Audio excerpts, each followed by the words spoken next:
ፕሬዝዳንት ኢሳያስ ከሄዱ በኋላ ኤርትራ እንደ ሀገር አይቀጥልም፣ ሊቀጥል አይችልም። ኤርትራን መነጠል የሚያስችል ስራ መሰራት መቻል አለበት። ኤርትራ ከኢትዮጵያ መከላከያ አንፃር መቆም የሚያስችል አቅም የለውም። በአንድ አቅጣጫ ከተሰበረ ወደ መሃል ለመግባት ቀናት ብቻ ነው የሚፈልገው፣ ምናልባትም ሰዓታት። ኢሳያስ ብዙ ጊዜ ያለን አናሊሲስ ባዮሎጂ ኢሳያስን ቴክ ኬር ያደርገዋል የሚል ነው። ከዛ በኋላ 3 ጠቅላይ ሚኒስትር አይተናል ኢትዮጵያ ውስጥ።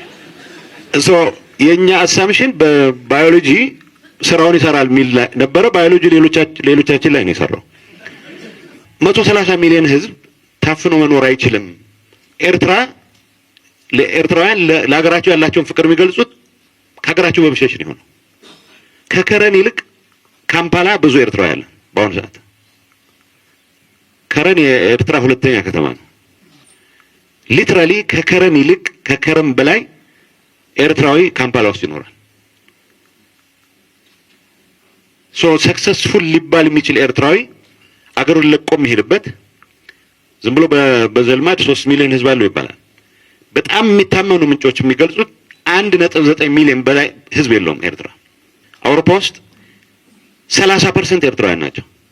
እንግዲህ ከ54 ሀገር ውስጥ ከዚች ሚጢጢ ሀገር 30% ስደተኛ ይወጣል የሚል ወሬ ሲሰማ ይህ ሀገር በሳህል ሜንታሊቲ ለረጅም ጊዜ ልታስቆየው እንደማትችል የሚያሳይ ነው። ኢሳያስ ኤርትራን ከሚገነጥል ለምን ኢትዮጵያ መሪ አይሆንም የሚል ሐሳብ ቀርቦለት በህይወቴ እድሜ ልኬን ሳቆይ የዛን ያክል ፈገግ ብሎ አያውቅም ነው የሚለው ፋቴ። በቅርብ ጊዜ ሞቷል። እንደዛን ቀን የተደሰተበት ጊዜ የለም ነው የሚለው። ያስቸገሩት እነ መስፍን ሐጎስ ናቸው።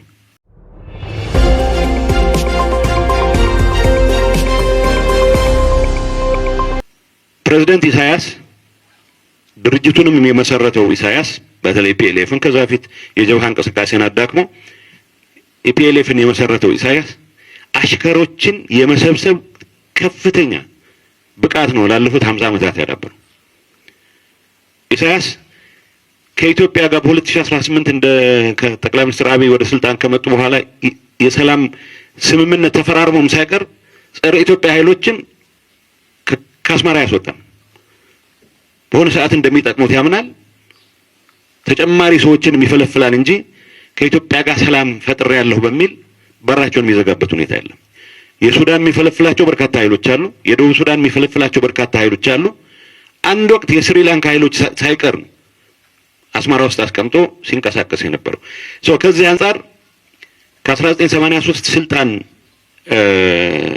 ወደ ስልጣን መምጣት የኢህአዴግ ስልጣን መምጣት በኋላ ኢሳያስ አሽከሮችን የመሰብሰብ ሂደቱን አላቆመም።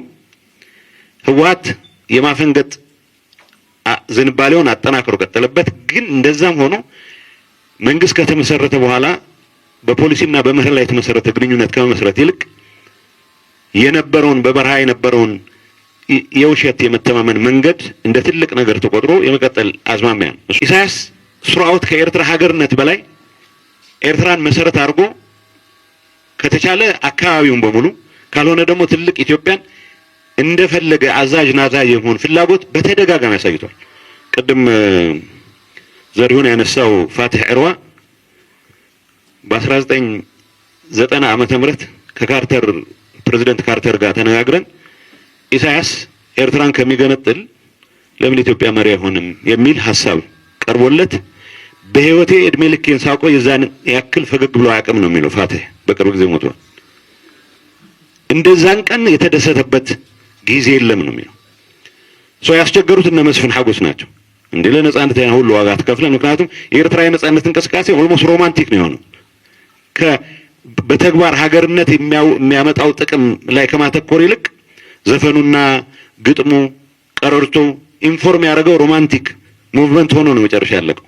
በዛ ምክንያት ኢትዮጵያ ጋር በመዋሃድ ሊገኝ የሚችለውን ጥቅም ከማሰብ በላይ ኤርትራ ሀገር ሆና ኤርትራን ለብቻቸው ይዘው ኢትዮጵያና አካባቢውን ግን እንደፈለጉ እየተንቀሳቀሱ በህግ ሳይገደቡ ዶክተር ተከስተ ነጋሽ የሚባል ኤርትራዊ በኢትዮጵያ አንድነት የሚያምን አንድ ወቅት እንደገለጸው የኢሳያስ ዋን መሰረታዊ ፍላጎት ድንበር የለሽ ግንኙነት እንዲኖር ማድረግ ነው ይላል። ኢሳያስ ተደጋጋሚ ይል ነበር። ድንበሩ ግን ከኤርትራ በኩል አለ። ወደ ኢትዮጵያ ኤርትራውያን ወደ ኢትዮጵያ የሚያደርጉት ጉዞ ድንበሩ የለም። ኢትዮጵያውያን ወደ ኤርትራ አቅጣጫ የሚያደርጉት ጉዞ ግን ድንበር አለ፣ የማይታይ የሚከለከሉበት ይባላል። ስለዚህ ኢትዮጵያ ኤርትራ የግላችን ኢትዮጵያ የጋራችን የሚል አፕሮች በአደባባይ ነው ሲያራምደው የነበረው። ፕሬዝዳንት ኢሳያስ ከኤርትራ ሀገርነት ይልቅ የኤርትራን ሀገርነት መሰረት በማድረግ አካባቢው ላይ አድራጊ ፈጣሪ የመሆን ፍላጎታቸው እጅግ ከፍተኛ ነው። አይሮኒካሊ ደግሞ የህወሓት ጽንፈኛው አመራር ለኤርትራ ነጻነት ከፕሬዝዳንት ኢሳያስ ከራሳቸው በላይ ጥብቅና የሚቆምበት ሁኔታ ነው ያለው። ምን ያክል እሱ ዋጋ እንዳስከፈለ በሂደት በመርህ ላይ ተመስርቶ ማቀራረብ የሚያስችል በህዝብ ለህዝብ ግንኙነት በዲፕሎማሲ ተቀራርቦ የጋራ ጥቅም ማረጋገጥ የሚቻልበት ጉዳይ ላይ ከመስራት ይልቅ በብዙ መልኩ የኢትዮጵያን አስፒሬሽንንም አደጋ የደቀነበት ለኤርትራ ነጻነት ከኤርትራ ኃይሎች በላይ ጥብቅና የመቆም አዝማሚያም እንደነበረ ይታወቃል። ኤርትራ በኔቸሩ አርቲፊሻል ኤንቲቲ ነው። እንደ ብዙዎቹ የአፍሪካ አገሮች ኮሎኒያሊስቶች ሃፓዛርድሊ የፈጠሩት ካርታ የወለደው ሀገር ነው። እንግዲህ ኤርትራ የነጻነት እንቅስቃሴ ፈተና ይህንን ጂኦግራፊ እውነታ ይህንን ሂስቶሪካል እውነታ ዲናይ በማድረግ ኤርትራ የምትባል ኤንቲቲ ቫያብል ኤንቲቲ እንዳለች በታሪክ የሚቀዳ ህልውና እንደነበራት ለማስረዳት አሰልቺ ትግል ያደረገ ነው። እስካሁን ካውንተር ኢንቱዊቲቭ ነው፣ ሊሆን አይችልም። ኤርትራ የሚለውን ስም ያወጣው ራሱ ፈርዲናንዶ ማርቲኒ የሚባል የኤርትራ ገዢ ተደርጎ በ1889 የተመደበ ጣሊያናዊ ነው። ምን እንበለው ይናገር አለ። ማሮ ኤሪትሬዮ ማለት ቀይ ባህር ማለት ነው። ኤሪትሪያን ሲ ሜዲተራኒያን የሚባለው ሜዲተራኒያን ነው። ይሄ ኤሪትሪያን ሲ ነው የሚባለው የምስራቅ ባህር እንደማለት ነው። ሶማሮ ኤሪትሬ ይባላል። ይሄን ኤርትራ የሚለው ቃል ግን ከሶች ጀምሮ እንደነበረ ለመስበክ የሚሞክረው የኢሳያስ የኤርትራ ሀገርነት ትልቁ ፈተና ከሳህል የመነጨን አስተሳሰብ ታሪካዊ አድርጎ ለማቅረብ የተደረገ አርቲፊሻል ጥረት ውጤት መሆኑ ነው። አደጋው እሱ ነው። የ2000 ዓመት ታሪክ ያለህ ለማስመሰል ትሞክራለህ። በተግባር ግን ከሳህል የጀመረ ማንነት ነው ያለ። ኤርትራ በሀገርነት ፈተና ውስጥ አሁን ያለው ኢሳያስ በሳህል ዲሲፕሊን ብቻ ነው ያናገር መምራት የሚችል። ብዙ ሰዎች ወደብ በቅርብ ኢንተርቪው ሲደረግ ወደብ እኛ ጅቡቲን ከምትጠቀምበት ኤርትራ እንጠቀም የሚሉን ሐላል ይጎርላ ጅቡቲ ተፈጥሮ የሰጠቀ ነው ተጠቀምበትኛ ጅቡቲን ለመመቅኘት ብለን ወደባችን ክፍት አናረግም አለ። አሁን ሀገር የሚመራ ሰው ስለ ሀገራዊ ጥቅሙ ነው ማሰብ የሚጠበቅበት። ግን በጥብቅ ዲሲፕሊን በሳህል ዲሲፕሊን ሊመራው ከሆነ አሰብ ወደብ መጠቀም በሚጀምርበት ሰዓት የኢትዮጵያ ሰራተኛ ነው ወደዛ የሚጎርፉ። የትራፊክ እንቅስቃሴ ክፍት በሆነ ሰዓት ኤርትራ ውስጥ ተዘግቶበት የሚኖር ወጣት አይኖርም። ስለዚህ ኤርትራን አፍኖ የማስተዳደር ፍላጎቱ ተግባራዊ ማድረግ የሚችለው እነኚህን የተፈጥሮ ሀብቶችንም ጭምር ጥቅም ላይ እንዳይውሉ በማድረግ የኤርትራ ሀገርነት እንደ ሀገር ያለበት ፈተና አርቲፊሻል ኤንቲቲ ነው ብቻ ሳይሆን ኢሳያስ ደስፓይት የሚተነትኑት ብዙ አይነት ታሪክ በሳህል ሜንታሊቲ በሳህል ቫልዩስ ላይ ተመስርቶ ሊያስቀጥለው የሚፈልግ ሀገር ነው። በእንደዚህ አይነት ሜንታሊቲ የሚቀጥል ሀገር ደግሞ የለም። በአሁኑ ሰዓት ዩፎሪያ ለነጻነት ለሚባለው ስሜት የነበረው ዩፎሪያ የደነዘዘበት ከከረን ይልቅ ካምፓላ ብዙ ኤርትራ ያለ በአሁኑ ሰዓት ከረን የኤርትራ ሁለተኛ ከተማ ነው። ሊትራሊ ከከረን ይልቅ ከከረን በላይ ኤርትራዊ ካምፓላ ውስጥ ይኖራል። ሰክሰስፉል ሊባል የሚችል ኤርትራዊ አገሩን ለቆ የሚሄድበት ዝም ብሎ በዘልማድ 3 ሚሊዮን ህዝብ አለው ይባላል። በጣም የሚታመኑ ምንጮች የሚገልጹት 1.9 ሚሊዮን በላይ ህዝብ የለውም ኤርትራ። ኤቭሪ ዴይ በአሁኑ ሰዓት የአፍሪካ ስደተኞች የሚባሉት አውሮፓ ውስጥ 30% ኤርትራውያን ናቸው። እንግዲህ ከ54 ሀገር ውስጥ ከዚች ሚጢጤ ሀገር 30% ስደተኛ ይወጣል የሚል ወሬ ሲሰማ ይህ ሀገር በሳህል ሜንታሊቲ ለረጅም ጊዜ ልታስቆየው እንደማትችል የሚያሳይ ነው። የኤርትራ ሀገርነቱም ራሱ ፈተና ውስጥ የወደቀ መሆኑን መረዳት ያስፈልጋል። ብዙ ሰዎች ይህን ዴሞግራፊክ ክራይሲስ የኤግዚስቴንሻል ክራይሲስም ነው። የእድሜ ባለጸጎች ብቻ ናቸው ኤርትራ ውስጥ ያሉት። ሃይ ስኩል የሚጨረሰው ሳዋ ነው። በቅርቡ አስተውላችሁ ከሆነ የሳዋ 38ኛ መረቃ ሲደረግ የአሰብ አጀንዳ በጣም ከበድ ብሎም ስለነበር እዚህ ተወሰነ እንቅስቃሴም ወደ አፋር አካባቢ ነበረ። የሳዋ መድረክ ላይ ከቀረቡት ዘፈኖች ከ7ቱ 5ቱ አፋርኛ ሆኑ። ወዲያውኑ ያስታውሷቸው። ምክንያቱም አብዛኛው ከ100 ሺህ አይበልጥም ኤርትራ ውስጥ ያለው አፋር ወደ 700 ኪሎ ሜትር ያለውን ቦታ የሸፈኑ 100 ሺህ አፋር የጎሳ መሪዎቹ ኢትዮጵያ ውስጥ ነው ያሉት። ሰው በአንድ ወይም በሌላ መንገድ አሰብን ማቆየት የሚያስችል ወታደራዊም ዲፕሎማሲያዊም ታሪካዊም ዲሞግራፊክ መሰረት የለውም። እሱ ወደ ኋላ የምንመለስበት ሆኖ ምን ያክል በፈተና ላይ ተመሰረተ በአንድ ሰውዬ አይረን ፊስት በሳህል ዲሲፕሊን ላይ ተመስርቶ እንዲቀጥል የሚፈለግ ሀገር መሆኑን መረዳት ጥሩ ነው። ኢንጌጅመንታችን ምን ሊመስል እንደሚገባውም ዲፋይን ስለሚያደርግልን ስለሚያግዘን መንግስት ሲመሰረት ሮድማፕ የሚባል የሌለው የሌሎቹ ሪሶርስ የኔ ብሎ የሚያምን ቃል ይገባለት የለም። አንድ አጋጣሚ ጠቅላይ ሚኒስትር መለስ በዛ ጊዜ ሲጠይቅ አይ ብርና ናቅፋ እንዲሆናል ብላችኋቸዋል እንደዚህ ቃል ገብታችኋል ወይ ትንሽ ኢኮኖሚክስ ስለሚያውቅ ሰው እንደዚህ አይነት የተለያየ ማክሮ ኢኮኖሚክ ፖሊሲ የሚከተሉ ሀገሮች እንደዚህ አይነት ቃል ሊገባ አይችልም። ግን እንደዚህ አይነት ቃል የገባ ደንቆሮ ካለም ይሄንን ቃል ተቀብሎ ያመነ ከሱ የዋሰ ደንቆሮ ሆኖ ይቻላልበታል። ተፎጋገሩ ይሆናል በእንትን ቋንቋ እሺ ይሆናል ብሎት ሊሆን ይችላል አላውቅም። ግን ዋናው ነገር አንዲት ምሳሌ ይሰጣቸዋል። ይሄ ታሪክ ነው። ኢትዮ ኤርትራ ጦርነት ከመጀመሩ በፊት የኢትዮጵያ ሪሶርስ ተጠቀማለህ የሚል ስለነበረ ግርማ አስመሮም ነፍሱን ይማረው ከዚህ ሀገር ሲባረር ያው ውሳኔውን ታውቀዋለህ። በዘሄግ ፍርድ ቤት አንድ አጠፋ ነው ከተባለው ጦርነት ውስጥ የዲፕሎማቲክ ፓውች ወርሰናል። በአጋጣሚ ኮፒዎቹን የማየት እድል ነበረኝ እኔ እና ደብዳቤ ሲጻጻፉ ወያኔ ድፍረት አብዝቷል፣ ጀነራል አምሽት ያግዘኛል፣ ባዳ አካባቢ ትንሽ ግጭት ሲፈጠር ትንሽ መመላለስ ጀምሮ ነበር። ወያኔ ኃይል እርምጃ ብንወስድ ምን የሚያደርግ ይመስላል አሰስመንት ስራ ይለዋል። ግርማ ትንሽ አራዳ ነው እንደ አብዛኛው በሄድኩበት ቦታ ምን ያለ ኢሳያስ ይህን ያክል ሰውዬ አገሩን በሙሉ ቢያስተዳድር ነው እያለ ያለው። ከዛ ያሰምርና ኢሳያስ በእነዚህ ጉዳዮች ላይ ጥልቀት ያለው ጥናት አድርገህ ላክልኝ ይለዋል። ደሴ ድሬዳዋ ምናምን ዞሬ አረጋግጫለሁ ብሎ ይልካል። ሶ ኤክስፔክቴሽኑ ትንሽ ገፋ ካረገ አገርን የማስተዳደር ድል ነበርኝ ብሎ ያስባል። ሶ የኤርትራን አገርነት ሆስቴጅ ይዞ የጀመረ እንደ መነሻ እንጂ እንደ መዳረሻ አድርጎ የማይወስድ ሊደርሺፕ ነው ኤርትራ ሊደርሺፕ። ለዛ ነው አብዛኛውን በጀት የጎረቤት ሀገራትን ለማተራመስ ብቻ ነው የሚያውለው። ኢሳያስ ስለ ኤርትራ ልማት እንቅስቃሴ መጉደል ሲያወራ ተቃዋሚ ነው የሚመስሉ። ፊቱን ካላያችሁት ስለ ሌላ ሀገር የሚያወራ ነው የሚመስሉ። ኤርፖርት አለን ትላላችሁ ይላል። እና አንድ ወቅት እኛ ምን ብለን ገልጸው ነበር? የኤርትራ ኮንሰልታንት ኢንቺፍ ነው እንጂ ኮማንደር ኢንቺፍም አይደለም። ልክ የሌላን ሀገር ካምፓኒ የሚገመግም የሚተነትን ነው የሚመስለው።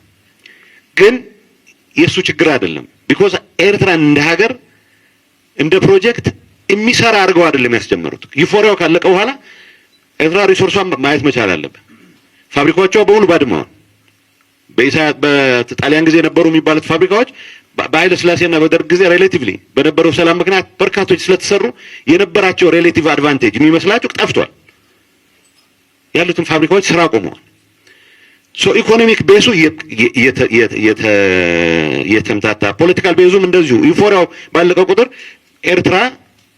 ለኤርትራውያን ለሀገራቸው ያላቸውን ፍቅር የሚገልጹት ከሀገራቸው በመሸሽ ነው የሆነው። ሶ በእንደዚህ አይነት ሁኔታ አገርነት ልታስቀጥል የምትችልበትም እድል ሳይኖር ነው ኤርትራ ሀገር የሆነችው። ሮድማፕ የለውም። እንደ ሲንጋፖር እንሆናለን ሲባል በምን ላይ ተመስርቶ በየትኛው ፖሊሲ ላይ ተመስርቶ የሚታወቅ ነገር የለውም። ኢሳያስ ብዙ ጊዜ ያለን አናሊሲስ ባዮሎጂ ኢሳያስን ቴክ ኬር ያደርገዋል የሚል ነው። ከዛ በኋላ 3 ጠቅላይ ሚኒስትር አይተናል ኢትዮጵያ ውስጥ። በሰው እድሜ አይቀለድም። ትናንት አረፉ እንጂ የኢሳያስ እናት 100 ዓመታቸው ድረስ ነበሩ። እና አንድ ወቅት አንገላ መርከል ይሄ ሰውዬ ነው የሚያስቸግረው ይላሉ ኒውዮርክ አንድ ስብሰባ ላይ። ስለመሆኑ ሰውዬው ስንት ነው እድሜው አሉ። ከዛ ተጠየቅኩኝ። 71 ነበር መሰለኝ 72 አልኩኝ። በጣም የነገጡ የሙጋቤ ታሪክ ግምት ውስጥ ካስገባን ከዚህ ሰውዬ ጋር ገና 20 ዓመት አለን ማለት ነው አሉ። የኛ አሳምሽን በባዮሎጂ ስራውን ይሰራል የሚል ነበረ። ባዮሎጂ ሌሎቻችን ላይ ነው የሰራው። ኢሳያስ የኢትዮጵያ ናሽናል ሴኩሪቲ ችግር ሆኖ እድሜው እስከፈቀደ ድረስ ይቀጥላል። የሚስተካከል ነገር የለውም። ኤርትራ ኢኮኖሚ የላትም። ሀጎስ ክሻ የሚባል ሰው እንደፈለገ የሚያንቀሳቀሰው ለኮንትሮባንድ ለማተራመስ ተግባራ የሚውል በኮንትሮባንድ አክቲቪቲስ ሴኩር የሚደረግ ገንዘብ አለ። እንደ ሀገር ዩኒቨርሲቲዎች የሉት፣ ፋብሪካዎች የሉት፣ የኢንዱስትሪ እንቅስቃሴ ያማራል እንደማንኛውም ሰው። ኢሳያስ ማብራሪያ በሰጠ ቁጥር ፍየል ከጋህዴ ላይ በ700 ገዝተው በ2000 ናቅፋ ይሸጡ፣ ይሄ ስርዓት የሌለው ህዝብ፣ ስርዓት የሌለው ሀገር ይላል። ሂዝ ራይት። ስርዓት ስለሌለው ነው ሀገሩ። ሰው አንድ ቀን እንቅልፍ ባኑ የሆነ ነገር በታየው ቁጥር የሆነ ነገር ያደርጋል። ከዛ ውጭ ፕሪዲክት የምታደርገው ፖሊሲ የሚባል ኢንስትሩመንት የሌለው ሀገር ነው ሰራዊቱ። እንግዲህ የኤርትራ ሰራዊት ከግብጽ ትልቅ ትምህርት የተማረው ምንድነው? ዋና ፖለቲካ አጀንዳቸውን የማተራማስ አጀንዳቸውን በርካሽ የማስፈጸም ትልቅ ብቃት አዳብረዋል። በማንኛውም እንቅስቃሴ ውስጥ ሶማሊያን ማገዝ ሲፈልጉ የሶማሊያን ትርምስ የሚመሩት በርካሽ ነው፣ ሶማሌዎች ነው የሚመለምሉት። እንደምታዩት በአሁኑ ሰዓት ኤርትራ ከኢትዮጵያ መከላከያ አንፃር መቆም የሚያስችል አቅም የለውም። ይሄ ሌላ ትንታኔ ውስጥ መግባት አያስፈልገኝም። ዴሞግራፊካሊ ስፒኪንግ የተዋጊ ኃይልህን ሪፕሌኒሽ ለማድረግ የሚያስችል አቅም ሳይኖርህ ባረጁ ቲ54 እና ቲ55 ታንኮች ላይ ብቻ ተመስርተህ የምታደርገው ጦርነት ቴክኖሎጂካል አድቫንቴጅም ሳይኖርህ ዴሞግራፊክ አድቫንቴጅም ሳይኖርህ እዚህ ግባ የሚባል ቀናት ላይ ያስቆጥርልህ አይችልም። በወታደር ቋንቋ ለእናንተ መንገር አያስፈልገኝም። ማይሑፃ የሚባል ቦታ የመከላከያ ካምፕ ቢኖር ኢንጌጅመንት ከተፈጠረ ወይ ከዓድ በራህ ስትራቴጂ ዴፕስ የለውም በኔቸሩ። ኤርትራ በአንድ አቅጣጫ ከተሰበረ ወደ መሃል ለመግባት ቀናት ብቻ ነው የሚፈልገው፣ ምናልባትም ሰዓታት። ዋናው ምሽግ ከተሰበረ በኋላ የመንዳት ጉዳይ ነው የሚሆነው። በእንደዚህ አይነት ሁኔታ የኢትዮጵያን ትርምስ ለቀጣይ የሱ ሰርቫይቫል እንደ ብቸኛ መፍትሄ ነው የሚቆጥረው። ወደቡንም ከመጠቀም አንፃር ቅድም እንዳነሳውላችሁ ወደብ የሚከለክልበት ምክንያት ገንዘብ ስለሚጠራ አይደለም። ወደብ መጠቀም የጀመርንለት የኤርትራ ወጣት መኖሪያው ኢትዮጵያ ውስጥ ነው የሚሆነው። ኢሳያስ ዓላማውን ለማስፈጸም የሚያስችለው እንደፈለገ መቀጥቀጥ የሚያስችለው እንደፈለገ መግዛት የሚያስችለው እድሜው ከፈቀደለት ድረስ እድል አይኖረውም። ለማሳጠር የኤርትራ በኢትዮጵያ ላይ የምትደቅነው የናሽናል ሴኩሪቲ ስጋት ብዙ ትንታኔ የሚፈልግ አይደለም። በተግባር በተደጋጋሚ የታየ መጣ throughout almost generations። ኢትዮጵያ ውስጥ ያሉ ዲስግረንትልድ አኩራፊ ኃይሎችን በማደራጀት ኢትዮጵያ ውስጥ ምንም አይነት ስቴቢሊቲ እንዳይኖር ማድረግ ነው ትልቁ ስጋቱ። በእኔ እምነት የኤርትራ መንግስት በቀጥታ ኢትዮጵያን የመውረር ብቃት ሊኖረው የሚችለው የኢትዮጵያ ውስጥ አቅም እንዲዳከም የጀመራቸው ስራዎች ተጠናክረው ከቀጠሉት ብቻ ነው። ከዚህ ውጭ ዴሞግራፊክ አድቫንቴጅ የለውም፣ ሚሊተሪ አድቫንቴጅ የለውም፣ ቴክኖሎጂካል አድቫንቴጅ የለውም። ያንን ለማድረግ 130 ሚሊዮን ህዝብ ታፍኖ መኖር አይችልም። ከፓስት ይልቅ ፕሬዘንት እና ፊውቸር ነው በጣም ጠንካራ ለሙግት። ዛሬና ነገ ነው በጣም ጠንካራ። ወደብ አገልግሎት ይገባናል ነው ክርክራችን መሆን ያለበት። ወደቡ የኛ ነበረ ፍሬት የደበብ ብትረታስ ማለት ነው አይደለም፣ እሱ አይደለም። ዲፕሎማቲክ ጥረቶቻችን መጠናከር መቻል አለባቸው። ኤርትራን መነጠል የሚያስችል ስራ መሰራት መቻል አለበት። የኤርትራ መንግስት ማለት ነው የኤርትራ ህዝብ የሚጠቀምበት አሬንጅመንት ካለ የኤርትራ ህዝብ ወዳጃችን ነው ተብሎ ሊሰራበት ይችላል። እኔ በግል እምነት ፕሬዝዳንት ኢሳያስ ከሄዱ በኋላ ኤርትራ እንደ ሀገር ሊቀጥል አይችልም። ምንም ማቴሪያል የለውም። ሀገርነት ለመቀጠል የሚያስችል የቀረው ማቴሪያል የለም።